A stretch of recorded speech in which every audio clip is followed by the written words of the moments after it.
E aí, Noyers, aqui é a Camila Frender do É Noia Minha. Eu tô participando do Amigo Secreto de Podcasters do TikTok. E sabe quem que eu tirei? Natália Souza, do Para Dar Nome às Coisas. Meu presente é um livro que tá bombando no TikTok. É O Avesso da Pele, do Jefferson Tenório. Uma história linda sobre a complexidade das relações humanas. O TikTok esse ano fez milhões de pessoas voltarem a ler. Um simples TikTok pode gerar um grande impacto. Descubra livros incríveis e muito mais no TikTok. O que se espalha mais rápido, fake news ou pulgas e carrapatos? Pode ser uma comparação estranha, mas se não forem controladas, elas podem afetar o bem-estar de todos. Para fake news, temos a informação. E para pulgas e carrapatos, Bravecto. Com uma única dose, seus pets ficam protegidos por até 12 semanas. É mais proteção e menos preocupação. Tá em dúvida? Essa é fácil de checar. Bravecto dura mais.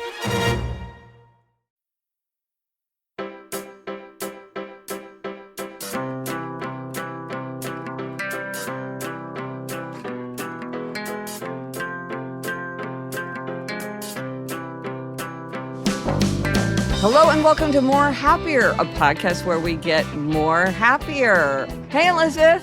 Hi, Gretch. Today we're sharing a sneak peek at the new 2025 Habits for Happiness course. I am so excited about this course.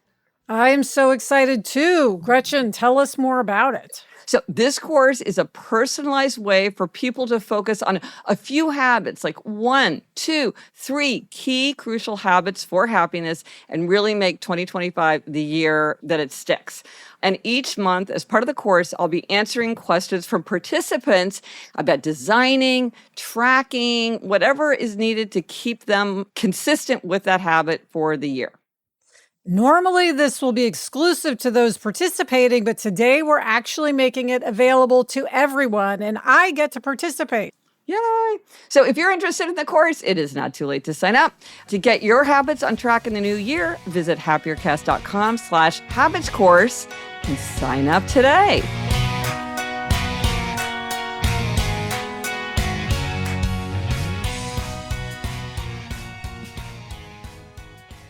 Hello, and welcome to our very first call-in episode of the Habits for Happiness course. This course is designed to help you successfully integrate a few key habits into your life.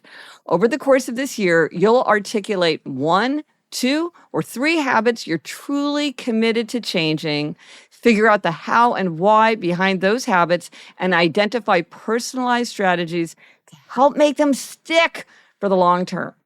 Each month, I'll be answering call-in questions for course participants about designing, tracking, and keeping their habits for the year.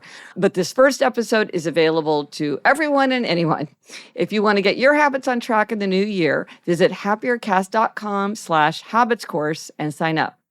For this very first episode, Elizabeth, my sister, the sage, is also joining me to weigh in on the strategies that have helped her form and keep habits over the years. Elizabeth, I am a happiness bully. You've been part of this habits journey with me. Let's get into it. Yes, let's do. Okay, so first of all, people often ask me, what habits should I pursue? Is there a specific category of habit that would make the biggest difference to my overall happiness? You know, where should I start? And no surprise, the answer is, it depends. It depends on you. But I will say that there are 8 categories of habits that make the biggest difference to people's happiness. When I ask people about the habits that they're trying to change, these are the 8 categories that come up over and over. 1 is energy, which is exercise, sleep, recharge. 2 is productivity, focus, work, make consistent progress. 3 is relationships, that's connect and deepen relationships. Order, which is to clear and organize. Purpose is to reflect, identify, and engage. Mindful consumption is how we eat, drink, spend, scroll, consume. Mindful investment is how we save, support, experience. And then creativity is how we learn, practice, play. Yeah, and Gretchen, which ones do people struggle with the most? Well, that's really hard to say because there's some that come up over and over. I think energy is one because, you know, no matter what I want to work on, I would like to have more energy to help me do that. So that's a place where a lot of people start. Relationships, ancient philosophers and contemporary scientists agree that relationships are a key to happiness. And I think people generally get that. That's a really high priority. But I'm surprised by how often creativity comes up. Like everybody seems to really understand the value of having everyday creativity in their lives. So I think they're all important. So, Gretch, how can people set themselves up for success? Okay, so here's one thing that is really helpful just at the outset, and that is to be very specific. So you want to think about articulating the habit that you want to keep in a way that is very concrete and trackable and manageable. So you have to be able to say, like, can I measure this habit? How will I know if I succeeded? Like, let's say it's Monday. How do I know if I have kept that habit? Yeah, I know for me that is huge because for years, Gretch, maybe decades, I really wanted to exercise more, which is one of the classic, Yes. I want to exercise Yes. more. Right. And once I started putting numbers on it, Mm-hmm. it just all came together. So you remember that I wanted to walk Fryman Canyon 50 times. Then Yep. it became 100 in the year. Yes. I wanted to do this year Orange Theory 50 times. I blew past that. Next year, I'm going to do 100 times. And for me, having that specific number Yeah. makes all the difference. Now I have no problem exercising more. But if I just said exercise more, I wouldn't do it.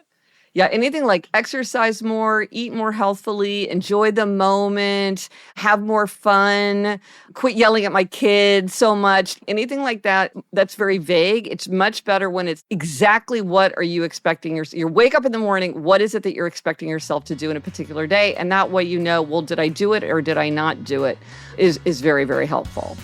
And coming up, we'll talk about a key element to keeping your habit.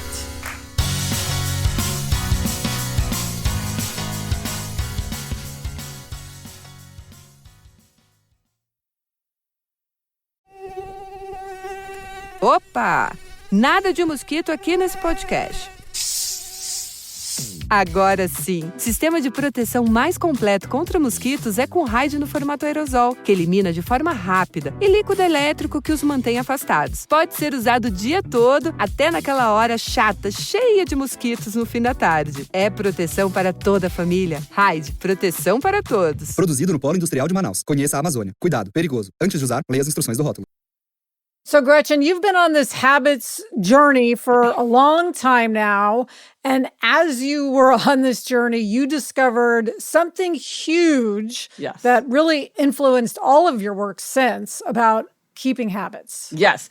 And this is my framework that I call the 4 tendencies. And this is a framework that divides everybody in the world into 4 categories. They say there are 2 kinds of people in the world, the kind of people who like to divide the world into 2 categories and the kind of people who don't, and I'm the kind of people who does. So this divides people into upholders, questioners, obligers, and rebels. So I'll give a brief overview of it, and a lot of times people know exactly who they are right away, but you can take the quiz. Just go to GretchenRubin.com/quiz. It's quick, it's free, it gives you a report, it tells you what you are and how to think about whether you're an upholder, a questioner, obliger, rebel. Like 3.5 million people have taken that quiz. But just to give a brief overview, what it looks at is a very narrow aspect of our nature, but something that's very important, which is how we respond to expectations. What kind of expectations? Yeah. So we all face 2 kinds of expectations. Outer expectations like a work deadline, and then inner expectations like my own desire to keep a New Year's resolution or get back into meditation. So depending on whether we meet or resist outer and inner expectations, that's what makes us an upholder, a questioner, an obliger, or a rebel. So upholders are people who readily meet both outer and inner expectations. They meet the work deadline, they keep the New Year's resolution without much fuss. They want to know what other people expect from them, but their expectations for themselves are just as important. So they do really well with a calendar, a to-do list. They don't need a lot of supervision or accountability. They're very focused on execution. They can be kind of rigid because once they have an idea in their head, they want to just get it done. So their motto is discipline is my freedom. Then there are questioners. I'm married to a questioner. Questioners question all expectations. They'll do something if they think it makes sense. So they're making everything an inner expectation. If it meets their inner expectation, they will do it no problem. If it fails their inner expectation, they'll push back. They're very focused on reasons, justifications. They always need to know why. They tend to love to customize. They tend to love to track. They love research. So they really, really want to have their questions answered. So their motto is, I'll comply if you convince me why. Then there are obligers. This is the biggest tendency for both men and women. If you are an obliger, you're in big company, and obligers readily meet outer expectations, but they struggle to meet inner expectations. So these are people who say, why do I keep my promises to other people, but I can't keep my promises to myself? Why is it that I can make other people the priority, but I can't make myself the priority? Why do I struggle to make time for self-care? What obligers need is they need outer accountability even to meet an inner expectation. So if an obliger wants to read more, they might join a book group that really expects you to read the book. Or there's a million ways to create outer accountability once you realize that that is what you need. Obligers make great leaders, great team members, great friends, great family members, because these are the people who are the most likely to go the extra mile. They're the ones that get frustrated with their tendency because they're like, why can't I keep my promises to myself? And so they need that outer accountability. So their motto is, you can count on me, and I'm counting on you to count on me. And Gretchen, what about the last category, rebels? Okay, so rebel is the smallest category. Obliger is the biggest, is the one that has the most people in it. Rebel has the smallest. Rebels resist outer and inner expectations alike. They want to do what they want to do in their own way, in their own time. They can do anything they choose to do that they want to do. But if you ask or tell them to do something, they're very likely to resist. They are very focused on their identity. They want to put their values out into the world. They can be unstoppable if there's something that they want or some value that they want to uphold. But if you ask or tell them to do something, they're very likely to push back. And this is true even for things that they tell themselves what to do. So they typically won't sign up for a class, say on Saturday, because they think, well, I don't know what I'm going to feel like doing on Saturday. And just the idea that I'm supposed to show up is going to annoy me. So their motto is, you can't make me, and neither can I. So the thing about the tendencies is once you know your tendencies, this gives you a huge amount of guidance about how to set up your habit for success. So it's really important that you figure out your tendency. And again, you could just take it for free at gretchenrubin.com/quiz, because once you know your tendency, it's much clearer what you need to build around a habit so that you can successfully stick to it over the long term. So, Gretch, you're an upholder, Yeah. which means discipline comes naturally for you, which, of course, I've known about you for many years, long before you ever even realized these categories existed. Yes. So many things became clear when I came up with these tendencies. So it's like, now everything in the world makes sense. Yes. But for other people, especially obligers, and I am an obliger, so I can attest to this, we need structures of accountability. Yes. Now, the thing about accountability is it can be useful for many tendencies, but it is necessary for obligers. And Elizabeth, you've seen this where I remember when you were trying to walk 10,000 steps. You had an accountability partner where midway through the day, you would text like, I'm at 5,000 or whatever. And so you knew that somebody was kind of keeping an eye on whether you were hitting that 10,000 number that you were committing to. And that accountability partner was really helpful in helping you stick to it. Yes. And then that person would also tell me her steps. Yes. And that also added to the accountability, because if she would chime in, I would be like, oh, I've got to get to my steps now. Yes. So the partnership really made a difference. Yeah. So one of the things that you need to figure out as you're setting yourself up for the new year is what is your tendency, because that's going to help you figure out how to build a structure around what you're doing so you can stick to it. But you also need to know, like, well, what is the habit or the 1, 2, or 3 habits that I really, really want to follow? So then once you figure out your tendency, you have to say, okay, what do I want from life anyway? What habits should I work on? Yes. So of course, when you're trying to figure out what habits to pursue and what's the best way to pursue them, it's very helpful to know your tendency, because if you know if you're an upholder, questioner, obliger, or rebel, that's going to give you a lot of insight about how to set yourself up for success. But of course, you also need to figure out, like, well, what will those habits be? What are the habits, the 1 or the 2 or the 3 habits that I might pursue that are going to do the most to make me happier, healthier, more productive, more creative. I think for some people, they know it perfectly well. This might be a habit that they have really wanted to achieve for a long time. Maybe they've become discouraged because it's been hard. Maybe it's something new that they've identified. But I went ahead and created my Habits for Happiness quiz because this is a question that people so often ask, which is, where should I begin? Not just where should one begin in theory, but where should I personally, I, Elizabeth, or I, Gretchen, begin? What's the thing that would work the most for me? And that's the Habits for Happiness quiz, which everybody can take at gretchenrubin.com/quiz. And that will help you figure out what is that habit. Yeah, and it works incredibly well. I can say as someone who took the quiz, I found it super helpful. Yeah, it's almost uncanny, I think, that in so few questions, you really get to an answer that people are like, wow, this really gets me. This is really what I want. But then, so once you know your tendency, so that's really important to know, then you know, okay, what are the habits that I want to work on, the 1 or 2 or 3 crucial key habits that I want to focus on. Then it's about choosing the strategies that work for you. And some strategies work really well for just about everybody. And then some strategies are very specific and work really well for some people and not for others. Like we were talking about accountability being an absolutely essential strategy for obligers, but maybe actually not that useful or perhaps even counterproductive for rebels because they don't like the feeling of somebody looking over their shoulder. So a rebel would think about accountability in a very different way. And so that's one where you would really want to know, what is my tendency? Because you would think about the strategy of accountability very differently, knowing your tendency. And what's an example of a strategy that works for pretty much everybody? Oh, well, one of them, Elizabeth, I know you love this one, and so do I, which is pairing. So the strategy of pairing is you only do one thing when you're doing something else. So it's not that one is a reward.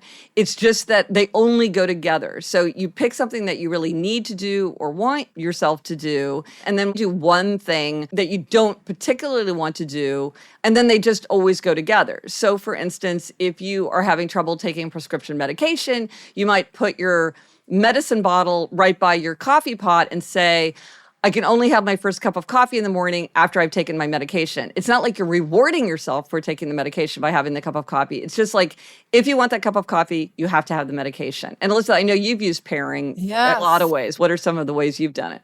Well, a big one is I will say I can only watch my Real Housewives shows if I'm on the treadmill. Yeah. So putting those two together definitely upped my treadmill use by quite a bit. Yeah, we've heard from a lot of people who will say that they have a favorite podcast, but they'll only listen to that podcast while they're like out for their daily walk because that makes you want to do it and it keeps you going. I remember in college, I could only take a shower on a day that I exercised. And I wanted to take that shower. Another strategy that people might think about, and this is a really interesting one. It took me a while to see how important it was, and that is the strategy of identity.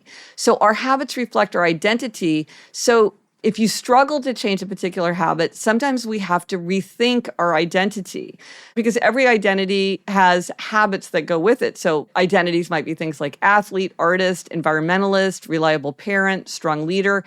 But sometimes an identity can conflict with a habit. For instance, I know somebody who really identified with the idea of themselves as a workaholic. Like they really took pride in the idea, I'm a workaholic.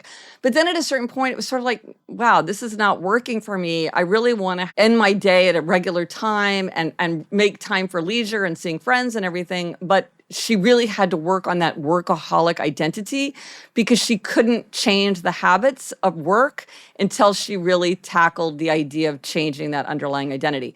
And I will say this is a particularly useful strategy for rebels because identity is such a high value for rebels. Often a rebel can change their habits by really focusing on the identity.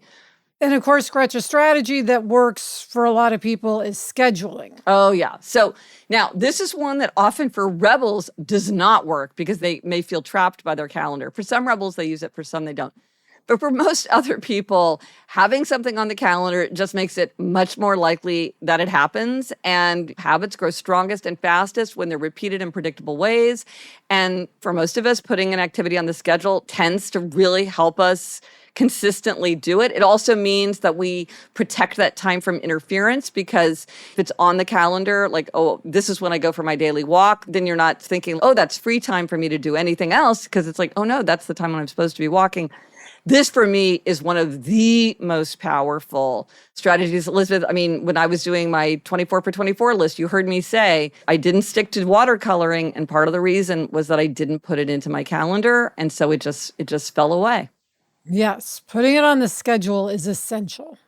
But there are 21 strategies altogether. That's just a few of them, but they're all super valuable and very powerful. And we all have our own mixture of the ones that work best for us. And I love thinking about all of them. Now, if you are joining us for the Habits for Happiness course, but you're not sure what habit or habits you want to pursue, you do want to begin by taking the 4 Tendencies quiz and the Habits for Happiness quiz. That's just going to give you a lot of information about how to proceed to make 2025 a happier, healthier, more productive, more creative year. Coming up, we'll jump into some listener call-in questions.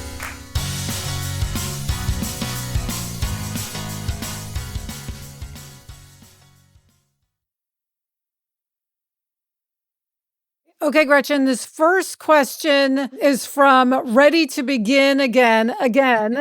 And this is a habit so many people want to keep. Hi, Gretchen. I have a question about starting again with a habit that I've failed to keep for years. For the past handful of years, I've tried to start a journaling habit each January, and I do pretty well for the first few months. I have a lot of motivation initially, but over time I give up or just forget about it. I've tried writing in the morning, in the evening, even keeping a notebook right next to my bed, but I always lose steam by March. Now I have a stack of notebooks that are only 10% filled. I really feel like journaling would make me happier. I have young kids and I want to remember this chaotic time of life and what my kids are like at this age. And I want to have a record of what I'm grateful for in this season. I don't even need to write long entries or write every day. I just want to keep up the habit throughout the whole year. So my question is, if I've tried and failed so many times, is it possible to set up the habit in such a way that I actually follow through this year? Sincerely, Ready to Begin Again.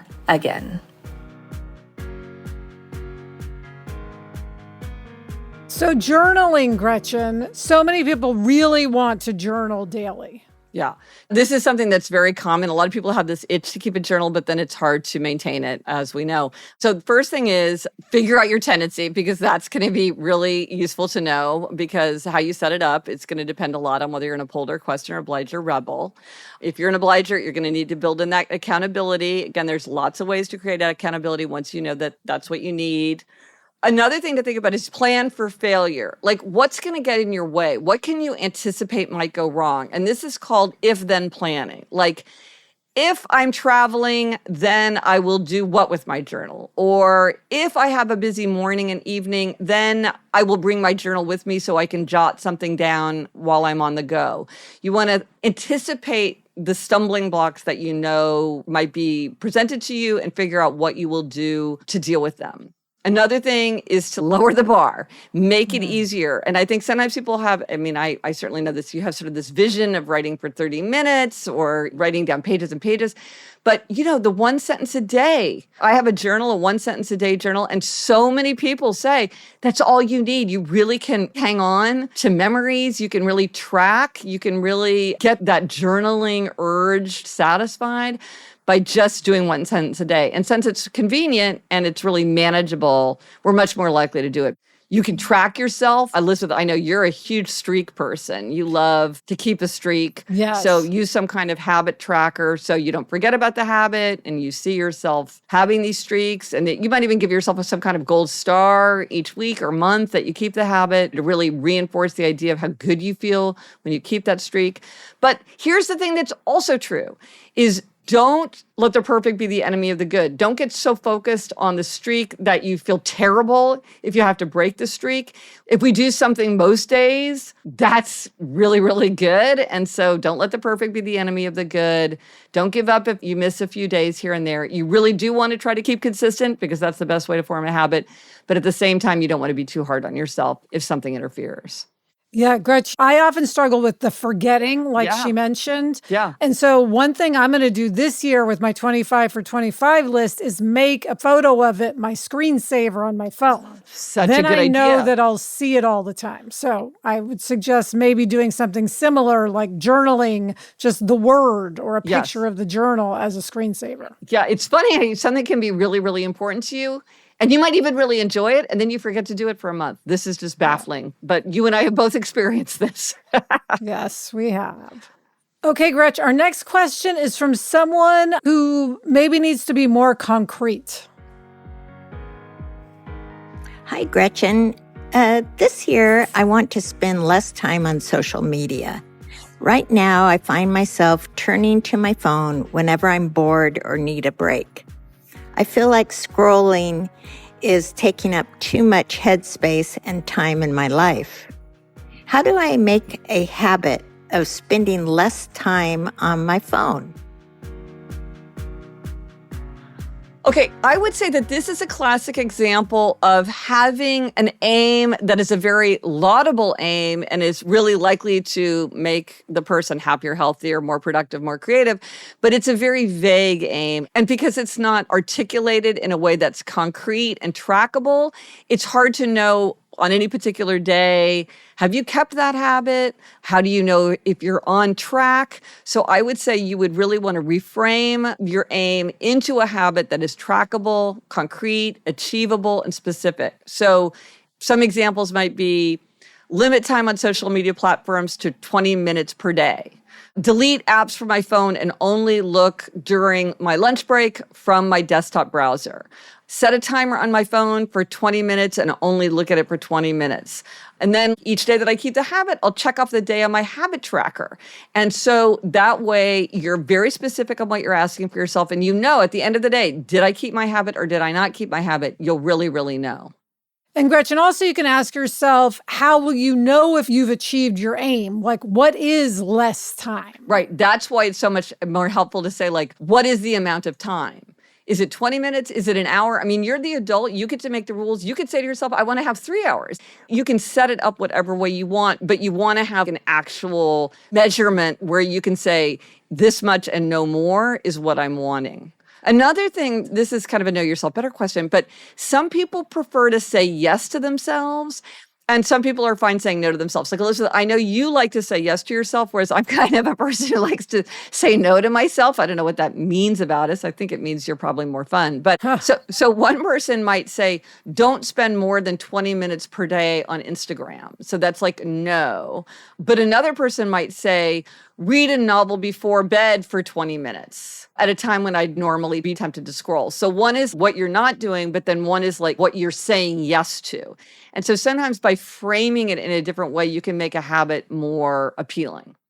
Yes, that was a huge discovery about myself. When you were first diving into the whole habits world, Gretchen, I realized I need to make something a positive. Yes. We talk so much about reframing because it's funny how sometimes just by simply reframing something, it makes it much more engaging or much more off-putting, just depending on how it's framed. Mm-hmm. Another thing to say is, what are the tools you need? Like, if you know that you need accountability, how are you going to get accountability? If you know you love tracking, like questioners often love tracking, are you going to have a habit tracker journal? Are you going to use the Happier app in your phone or a different app? What are the tools that you need to keep you on track? And here's another thing. This is more fun. So if you are trying to do less social media, another thing to think about is, what are some things that you can do to replace it? So if you find that one of the reasons that you use social media, sometimes you need to give yourself like a little fun break, just like a little something to do, but you feel like, oh, this is kind of a waste of my time. Maybe you could start doing something that you feel like is a healthier use of that time, that you still get that break, but maybe you feel better about. Like maybe you're doing a crossword puzzle or Wordle, or you're reading a few pages, or you're going to go outside and have a cup of coffee outside, or stretch while you listen to a favorite song. Think about the way that you're using your habit now that's not working for you, and think about, okay, well, is there a better way to get the benefits of it? Yeah, Sarah actually put a list of things she wants to do next to her at her desk so that when she wants to scroll, instead she looks at her list and does something else. See, that's brilliant. Absolutely brilliant. Because what are you going to do with this time that is going to make you happier, but you need to make that extra step of doing the substitution. Yeah. Okay, Gretch, our next question is from Tired of Snoozing, who, like so many of us, wants to get up earlier in the morning. Hi, Gretchen. So I need help finding strategies for waking up earlier. My wife gets up at 6 a.m. every morning. She doesn't even hit snooze when her alarm goes off. And I have other friends who have no problem being out of bed before the sun rises. While I would love to wake up early to get things done in the morning, it's an effort for me just to get out of bed by 7:30. To make things more complicated, I got a new job that requires me to be in the office by 9 a.m. That doesn't sound too bad, but it's still a huge shift from my remote job, which allowed me to ease into the workday. Now I have to get dressed, eat breakfast, pack a lunch, and be on the road by 8:30 a.m. Do you have any tips for helping me form the habit of waking up earlier? Sincerely, Tired of Snoozing. Well, the first thing I would say is don't compare yourself to somebody else and be like, oh, well, my wife gets up so easily, I should be able to get up so easily. Because people are different. And this is very true when it comes to what's called chronotype.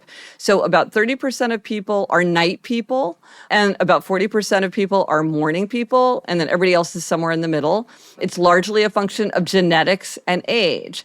And so instead of feeling bad about yourself because something comes easily to your wife that you wish came easily to yourself, just say, well, we're different. And I wish that it was as easy for me to get up early since I have to get up before I want to. But that's not a reflection on something that's wrong with me. It's just the way I'm constituted. And so knowing that your energy peaks later, that you're probably your most energetic and creative and productive later in the day, anything that you want to put later in the day.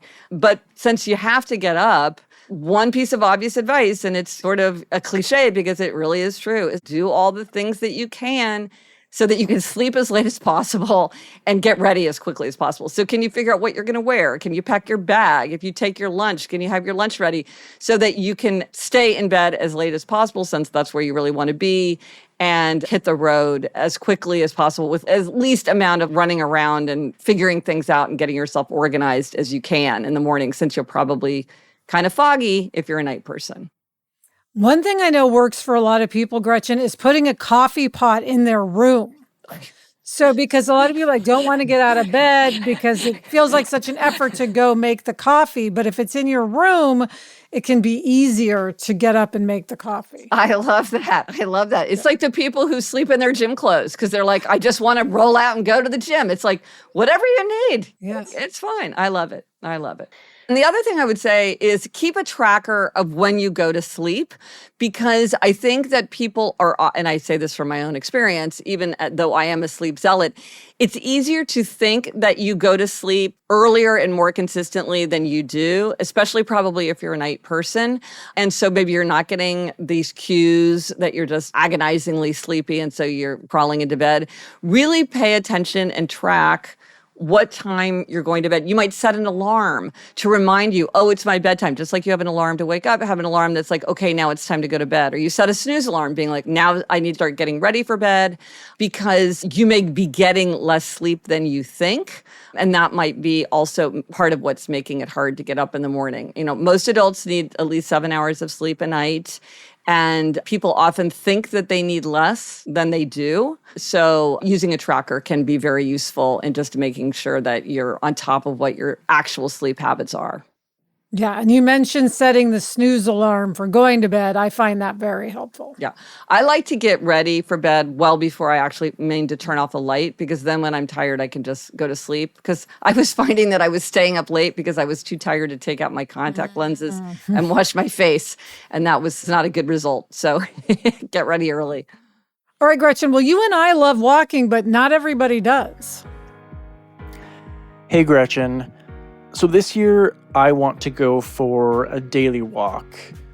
I know this would be good for my mental health, for my physical health. I've heard you and Liz talk about the benefits of walking. I even tried to participate in your Walk 20 and 20 challenge, but gave it up pretty quickly. The thing is, walking seems like such an easy form of daily movement because I just need to get out the front door and I don't need any new equipment. And I have so many friends who swear by their daily walks, but I guess the thing is I just don't really like walking. I get very bored even when I listen to a podcast or music, and the time just kind of feels pointless to me. I don't know. Any tips on just getting started? This is a really good example of identify the problem if there's a habit that you're having trouble keeping. Because you want to say, well, what is the problem that is keeping me from embracing this habit? So here, the person seems to have this idea that walking is something that a person should do. Like, everybody likes it. I should like it.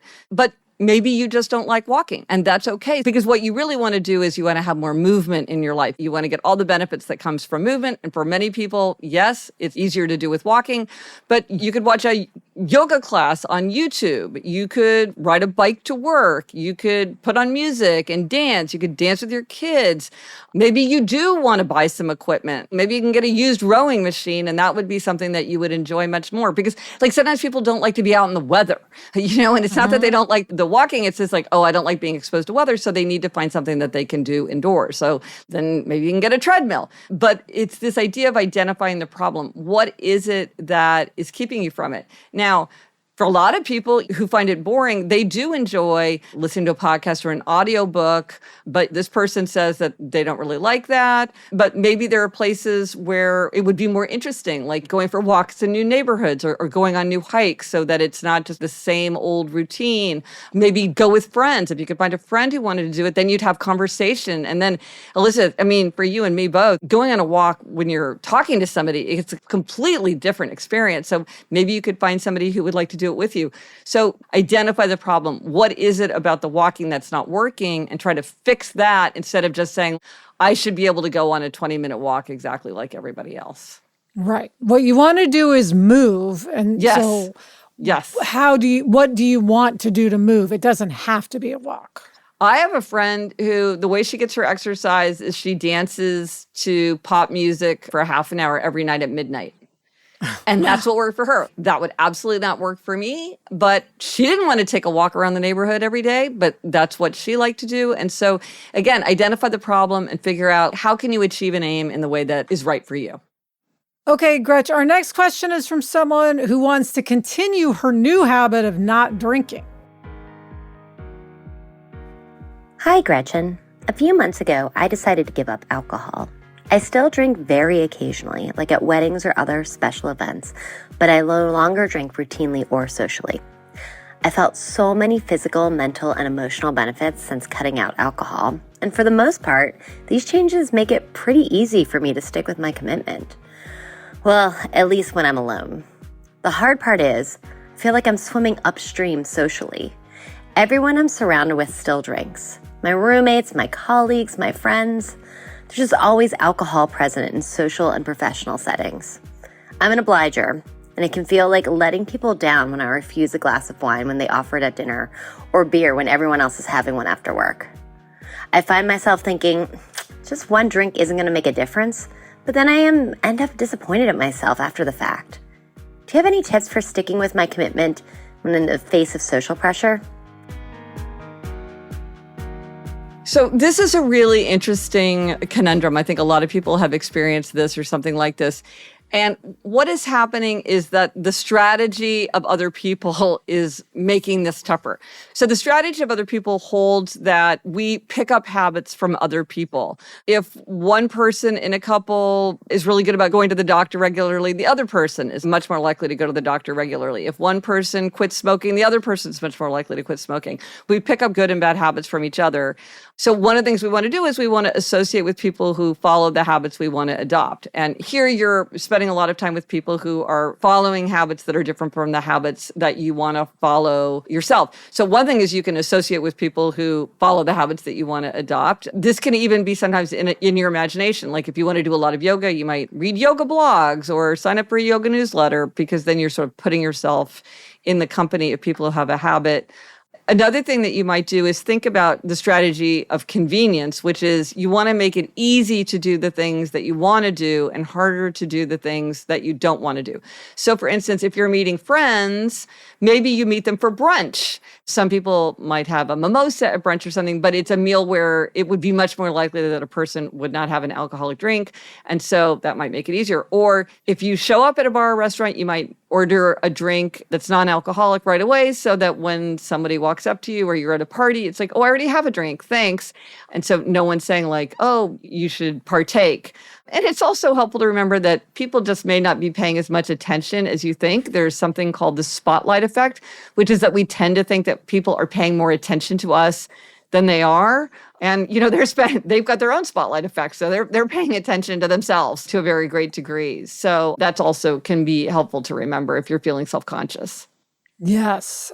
I know a lot of people find it helpful to just say, oh, I'm not drinking right now. Yeah. And leave it at that. Yeah. And nobody really cares. Right. Or even just like not right this minute, maybe later.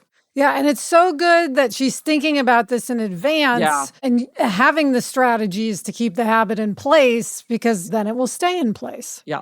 So this is so interesting. Thank you, everybody, for sending in the questions. I love these calling questions. And, you know, it's really helpful because I think we can all learn from each other. And sometimes even when the habit that you particularly want to follow is different, you still can think like, oh, well, that strategy would work for me, or that is an approach that could apply to my situation. You know, like not everyone wants to keep a journal, but, you know, for just about any habit, making it easy and convenient to keep it is going to help. So there's still a lot of lessons to be learned, even if the specifics are different. And soon we will send out an email to the course participants with instructions for how you submit your questions to me. And then I'll be answering them in each month's call-in episode. I'm really looking forward to it. Yes. We hope you're feeling more happier after this episode. We had so much fun taking calls from participants and answering questions together. If you want to get your habits on track in the new year, visit happiercast.com/habits course and sign up today. Thank you to Chuck. Get in touch. Gretchen's on Threads, TikTok, Facebook, and Instagram at Gretchen Rubin, and I'm on Threads and Instagram at Liz Craft. Our email address is podcast@gretchenrubin.com. And for everything related to this episode, links, photos, and more, go to happiercast.com. Bye, Gretch. Bye, Elizabeth. The best time to start a happiness project is 20 years ago. The second best time is now.